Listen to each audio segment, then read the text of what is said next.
Are you ready, podcast? Time to demonstrate.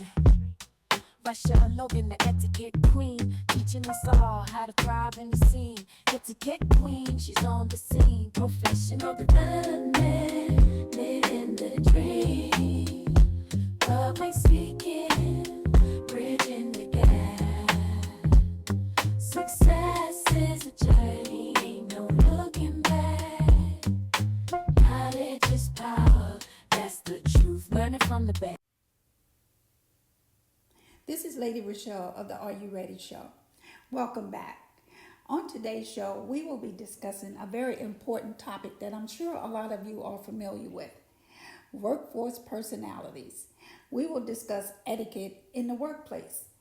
I have my daughter Diana here with me, who currently works in the corporate America, and she has some ideas on what she has seen and what I'm sure a lot of people have had to experience. By me being in the military, I did not have to deal with a lot of personalities because we had very strict rules on behavior in the workplace. Nowadays, things are different, I must say, and me being a boomer and my daughter being a millennial, we have some different opinions on how to deal with rude behavior and people that just don't get along with anybody. So, Diana, welcome. Thanks for having me. No problem. Now, I worked in the government and the military for almost 30 years. And I worked only with military. I've never worked outside of what we call the gate. And how we dealt with rudeness, personalities, we had very specific rules on how we deal with people.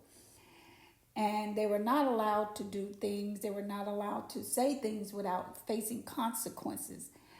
We have a UCMJ that pretty much handles any type of bad behavior, and they were enforced. So we pretty much knew better. With today's society and what I'm seeing online and on television with employee-employer relationships is really troubling to me.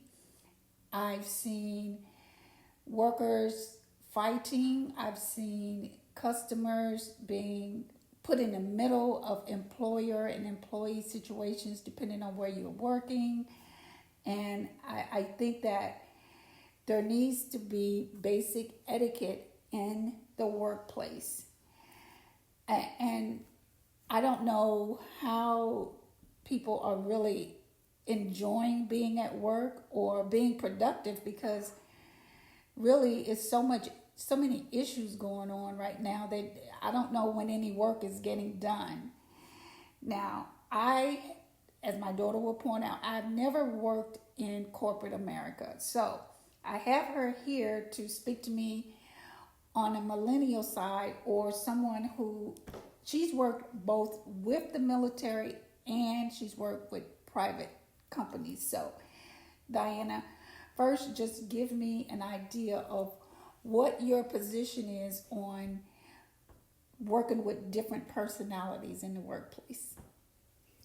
Well, first and foremost, it's important to understand that the workplace is nothing but the real world with people with suits on.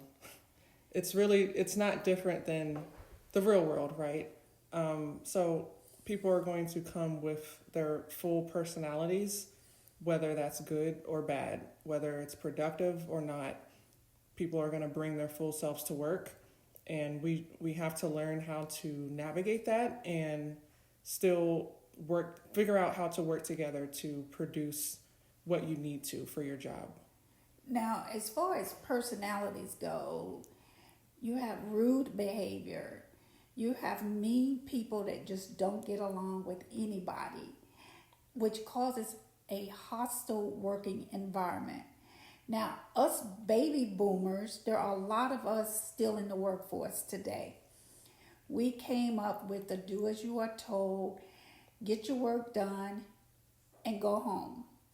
Now you have all types of amenities for the younger generation that the boomers pretty much think is a little over the top sometimes. You have game rooms. You can sit on bean bags at work that I've seen in a lot of these major companies. We as baby boomers know we have a job to do. We don't need any recreational time. We don't need, well, this is the way it was when I was coming up. But I think some of the boomers are looking at it as if come to work, do your job, and go home. Now, what is the thought of a millennial on that? It is the same thing. However, we feel that we are better productive when the environment is also productive to us. Sitting in a blank room with no windows for 8 hours a day is going to get old after a while, especially considering we have many job opportunities that afford you to be remote or even hybrid or be able to work outside of your office. So adding all of these amenities at the workplace definitely does help. It's also important to improve your mental health that way and keep that strong, right? Because obviously we're dealing with life matters in addition to working, so you have to make sure that your mental state is good, or else you're not going to be productive anyway. And it also keeps you better controlled when dealing with the stresses of work if you have a good mental state. So I do encourage that, people utilize those amenities if their office provides it. Okay, let's say, a lot of government facilities, they do not have game rooms and plush little areas where you can go take a mental hour or get a massage or things like that. So I never had amenities, I can say, especially because I was in the military and then I worked for the military. We did not have break rooms that had, soft music playing and beanbag chairs and a masseuse on hand that you could just go down the hall. We didn't have that, and yet we were productive. The issues came in when, I'll say, some of the younger people came in who are so entitled that they feel like the only way I'm going to work 8 hours is if you give me a 1 hour lunch, 2 breaks where I can go get massages, an opportunity to sit with my coworkers, and you just wonder in 8 hours how much work is actually being done. Now, I know that some people are just flat out meaner, and I'm sure it's most of the older people that probably could be considered rude or whatever because they're just not used to having to stop a meeting or whatever because someone's getting tired or they just don't want to hear it and they just don't want to believe what's going on. So my question to you is, as boomers, and a lot of us are now supervisors and managers of these younger people, what advice would you tell an older manager how to deal with the younger millennials and Gen Zs that are coming into the workforce? It's a shift in focus. Considering that I am also a manager, I'm a young manager, a millennial manager, it's a lot of times you have to actually get to know your employees on a more personal level, not too personal, but it's important to know how they best learn and how they best work. And it most likely will be different amongst multiple employees. So you can no longer assume that everyone is just going to be able to produce to their highest ability just by coming in, doing their 8 hours, with no breaks and nothing else after that. That could have been assumed years ago, but now it's a different climate. So you have to put a lot of focus on getting to know your employees and then being able to strategize how can I utilize how they learn and how they are best productive as a strategy for the whole team. because everyone was hired for a reason and they all have their strengths, but you have to learn how to encourage them and motivate them to carry out those strengths, which could happen in different ways. Okay, what I'm seeing and hearing is that the older boomers, I'll say, are too uptight.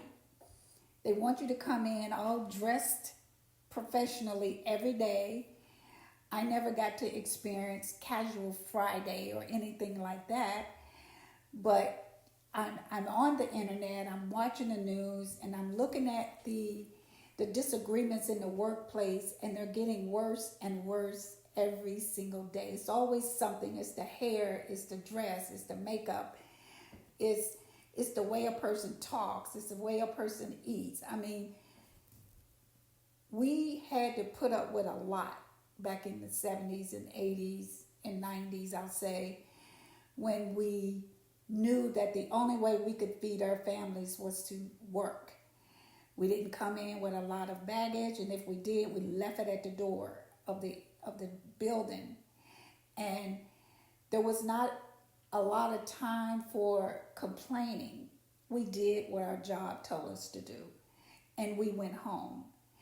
And even the people that I am training in public speaking and media training now, they were sent to me because they did not have social skills. They didn't know how to talk to the supervisors. They didn't know how to respond to questions. And the employer thought maybe if they learned how to be social, then the work atmosphere and the climate would be better.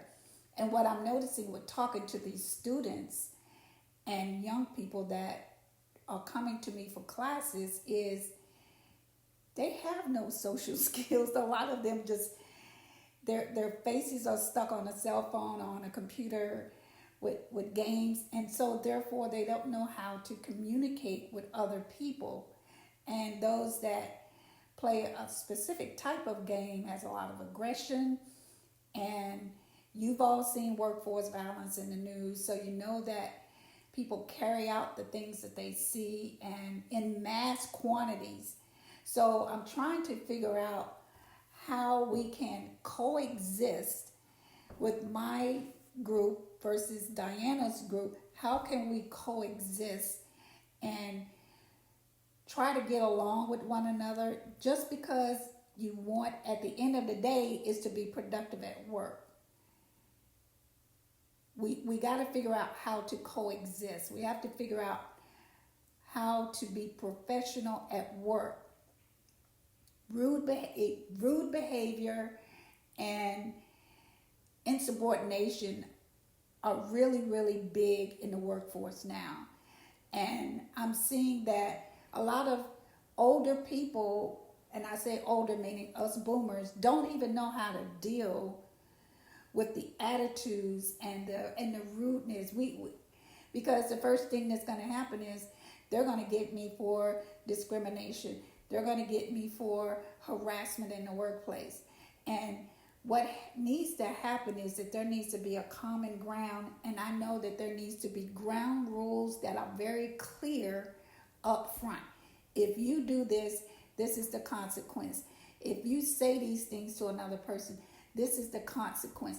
I don't think that people understand that they were hired to do a job. It's not always going to be to your liking. It's not always going to be what you think should be. My idea of coexisting is learn the mission and the vision of the company, find out who your co-workers are, and stick to your responsibilities instead of gossiping at work all the time and always starting something. There's a time and a place for that. I've gotten calls and I've got articles in Southern Living magazine on workforce behavior, and it's all the same and it's getting worse.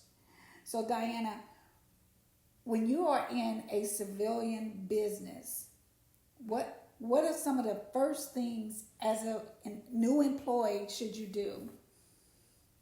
One of the first things that you will have to do is complete the trainings for the company. This is more than likely going to be for larger to medium-sized companies.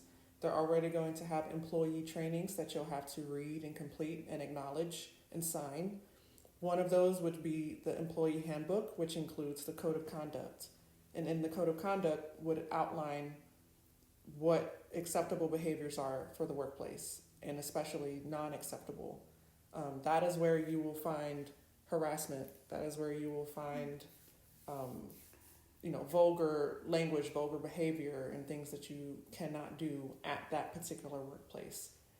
It's crucial to know so that you can easily point out when someone else is offending you and breaking a rule, at which you then have the opportunity to reach out to your HR department of some sort and, tell them this is what is happening to you, and they should have proper processes in place to protect you from that and to alleviate the problems in the workplace, whether that means they can remove that person or they will give them some sort of warning, citation, something like that, so that that behavior will no longer continue.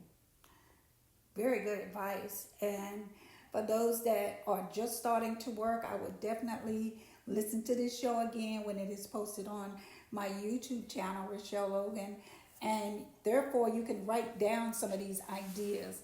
But it's important to understand that every single corporate job has rules. They have rules and guidance that you must follow. At this time, it's time for a break. This is Lady Rachelle of the Are You Ready Show. Tune in each week to the Are You Ready Show on WDRBmedia.com. We will be right back. Welcome back to the Are You Ready Show. This is your host, Lady Rachelle, here with Diana, and we are discussing etiquette in the workplace, workforce personalities, whether good or bad. Okay, so we've been talking about people that come to work and just make it hard for others to have a good day. What we want to do now is give you some tips on how you can deal with that type of personality so that it won't affect your day, or what you can do if you are the recipient of that bad behavior. And the first thing I want to say, and Diana will both be giving you some tips here, is seek advice from another colleague on how they deal with it, because sometimes it's not just you. Sometimes that person, that manager or supervisor just doesn't like anybody. And no matter what you say, no matter what you do, they have a problem with it. Talk to some of the ones that's been there a while, because they have figured it out, okay? And also, don't take it personal. Some people are just like that, and they're the ones that need counseling. However, they'll never admit it, but just don't take it personal, because sometimes things are said, even when I'm in the military, that the next day they're acting as if nothing ever happened. So you don't know what that person is going through. Yeah, I would like to quote one of my first managers that I had when I entered the government. He told me to never get too high or never get too low. Basically, just intake everything that happens and try to locate what the true source of it is and how it affects you. If they're not talking to you about business, then it really doesn't matter, right? So don't take anything personally.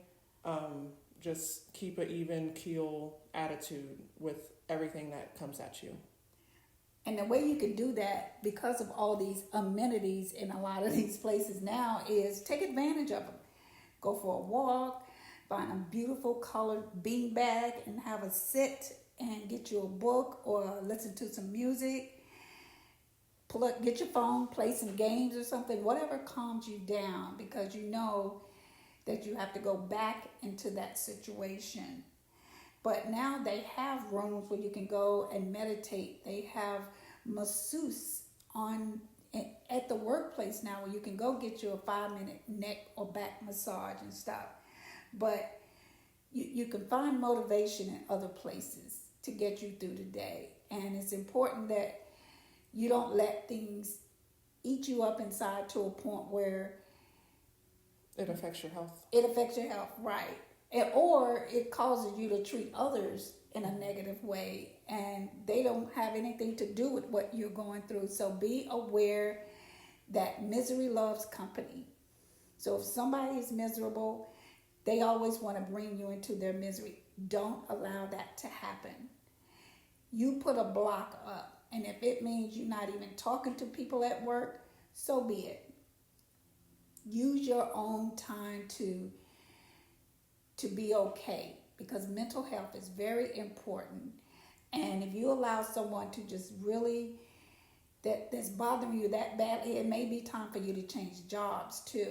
If it's that bad, please don't sit in a situation whereas you get to a point where you're having a nervous breakdown or your blood pressure is up or something like that. Don't give a corporation or job or manager the opportunity to drive you to needing medication just to come to work or something. And please don't turn to drugs and alcohol, because that's not going to help either.